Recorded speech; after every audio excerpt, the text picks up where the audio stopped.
In case you didn't know it, in times like these, there are 4 things you have to survive. You have to have water. You have to have food. You have to have shelter. And you have to have toilet paper. God bless you all. Wash your hands, wash your face, wash your butt.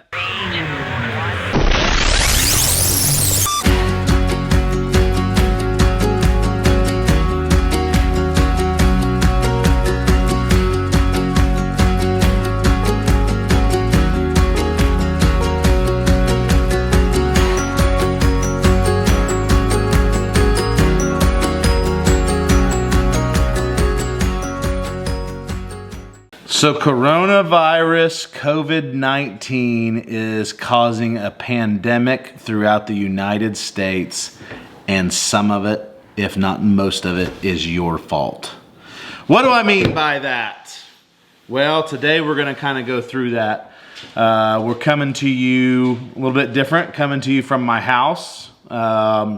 Just gonna kind of go through some things we have around the house, kind of show you how we are prepared for things like this, have prepared in the past for things like this, and what we have done recently to help cope with what might be to come. So we're gonna dive right in to kind of the premise of this whole thing and what I mean by you're to blame. So a few years ago, Amber and I made the decision that we were going to take extra steps to make sure that we had responsible things around the house to, I guess, prepare ourselves for situations that were out of our control, like we are currently in. So I guess that's a long way to say I'm a prepper, kind of. I don't have stuff buried in my backyard like my friends like to make fun of me for. They all have seen my stores of survival beans and survival food and all kinds of stuff, and they tend to give me a hard time and act like I go bury it in the backyard for a rainy day or whatever. And one of them texted me the other day. We were all texting jokes about this whole thing, and I text back, I said, it's not so funny now, huh? Because I've got a whole, obscene amount of toilet paper in my attic. Not that I went out and bought like a crazy person during this here last 7 days, but stuff we have acquired over the years for situations just like this, just like I think any responsible American, any responsible human should do. You should be prepared, and those that are not are being flat out, just pretty much in my opinion, irresponsible. And that irresponsibility has a trickle-down effect for things that are happening right now in this country and globally. We should all be able to just go to the store and buy our weekly provisions and things. We still go to the grocery store every single week for our weekly things that we use every single week. And there's nothing about that should change if everybody was responsible enough to take care of the things they might need in bad times ahead of time. And that doesn't mean you have to go spend thousands of dollars and buy it all at once. That's not what we did either. We bought a big bulk of it, but a lot of it has been stored up over time. Everybody can not go out to eat once and instead go buy provisions until you feel like you've got stocked up enough that in times like this, you can handle yourself for the next coming weeks or months or whatever that might be, instead of going out and panic buying with everybody else, getting in fights over toilet paper, killing people over ammunition.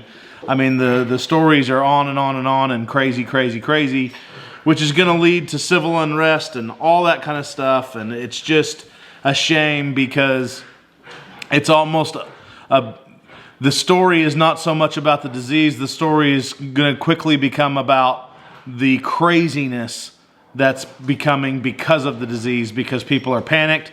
They don't have supplies. They don't have the means to take care of themselves.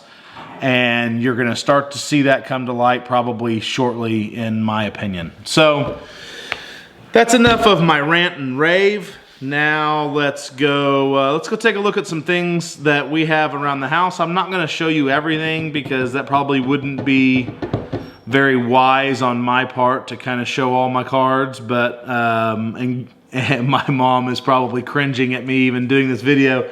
She's probably like, you're giving them a roadmap to come into your house and find everything. Well, the problem with coming to our house and through the roadmap is there's about 47 firearms that are going to be aimed at your head should you try to do so. So, yeah, so we'll leave that there and we'll just show you some of our stuff. So I was gonna like take everything out and put it on the kitchen table and just kind of show it all in one big place, but there's a lot of stuff and that's a lot of work and I'm being lazy today and I don't really want to do that. So the first thing I'm going to show you is in the pantry, kind of some things we have in here, some food related items that help us get through any situation, especially some like this. This is kind of maybe somewhat perishable things. Honey, what are you doing? This is maybe somewhat perishable things that we keep in here, and we keep all of our like long-term dehydrated food in another location. So here is the pantry. So the first thing you're probably going to see, or you wouldn't see, but I'm going to show you, is that bag right there is a whole big, huge bag of rice. We actually have a couple of those. Honey, say hi. Honey. In case you guys haven't seen Honey in a while, she's gotten pretty big. And then there's Duke. Duke, say hi to the people. I hope we don't have to eat you. The next thing we have our canned food, but I don't really call that, I mean, that's just kind of like stuff we just always keep. I mean, yeah, that's going to be helpful, and yeah, we went to the store to get some stuff, but I mean, that's just for a few meals. That's by no means long term. Up there, however, I mean, we have a huge pack of ramen noodle. We have some Thrive stuff. That is some dehydrated stuff. We've got oats back there. That's a whole bag, 25-pound bag of salt. That's a 25-pound bag of flour. There's a huge deal of honey right there. I know we've got a whole 25-pound bag of sugar back there behind it. So we've got several things for like baking and like very essential items that you can add water to or something like that to make food from scratch beyond that. So let's go into the utility room and kind of see some of the provisions we have in there. Okay, so in here, you're like, oh wow, utility room, and oh wow, right there front and center is feminine products, but Duke, I'm shooting a video, bud. But right here we do have a big box, huge box of feminine products. We have alcohol, iodine, hydrogen peroxide, allergy pills, Tylenol, 2 big buckets of Tylenol, Band-Aids, deodorant, man and woman deodorant, even though probably one would have been fine in time of crisis. You probably want to somewhat stay in good hygiene, so we have that. Back there in the back is 2 giant tubs of liquid soap. We have huge packs of batteries. Yeah, so those are just some of the random things. I also have several first aid kits throughout our vehicles and things like that that have more compression type bandages, larger bandages, tourniquets, things like that. So that's just kind of a little bit of our, hygiene provisions and our medicinal provisions and things like that. Let's go out into the garage and see what I'm willing to show you out there.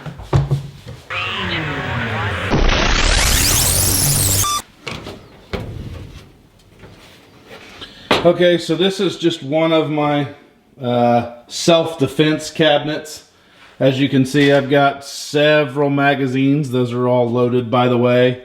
I've got several boxes of bullets, several things in there. We're not going to spend too much time on that for defensive purposes. I have got all of these things here for defensive purposes.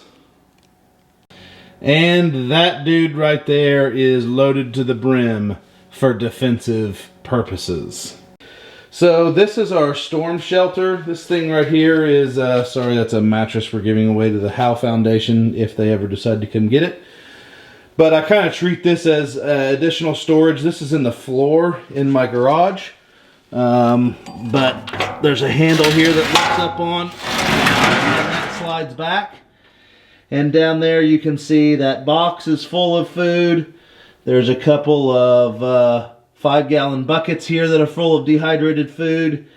There is several food grade buckets that are empty that are down there for canning and things like that if necessary. So, and then there's also some more ammo cans down in there as well. So this is our doomsday bunker, but it's really just a tornado shelter in our garage. So I got one more thing to show you, and we'll go upstairs to do that.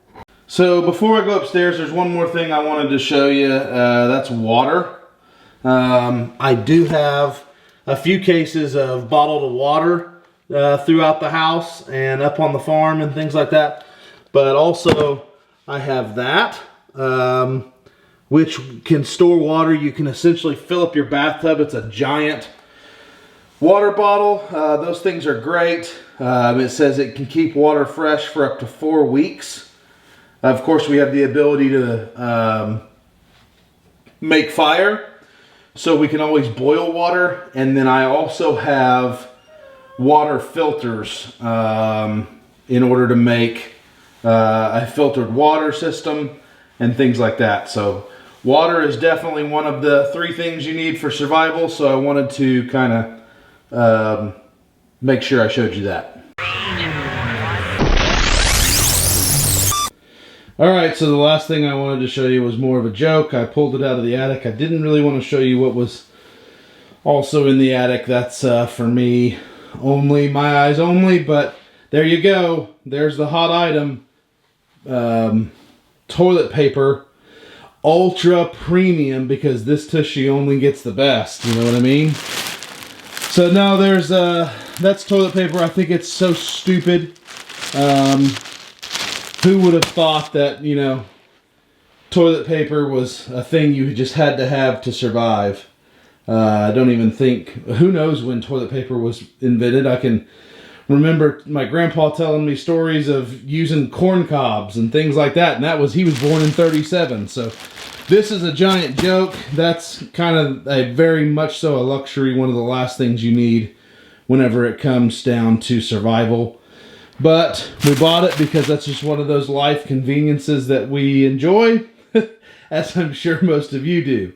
So there is proof I have toilet paper. Come and get it if you dare. Okay, well, we're going to end the video upstairs, but I just wanted to take a few minutes, make a little video around the house of things that we've done to prepare for situations like this. I hope nobody takes this video as though I'm minimizing the seriousness of this issue, because it is very serious. It very much so has its select group that it's even more serious for, and we respect that, and we are doing our part to make sure that we abide by certain rules and things, that guidelines that help protect those people.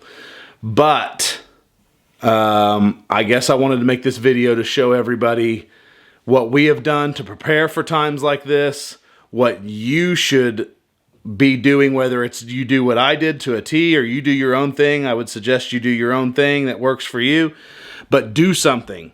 When we get through this, and we will get through this, go out and prepare yourself if you're not prepared, because this will happen again. And when it does, that'll just be a few less people that we have to worry about being crazy, worked up, and causing even more hysteria to an already panicked society. So that's going to be it. I don't want to get too deep. Try to keep it on the surface as much as possible. God bless you all. Wash your hands, wash your face, wash your butt, and we'll see you next time up on the ridge.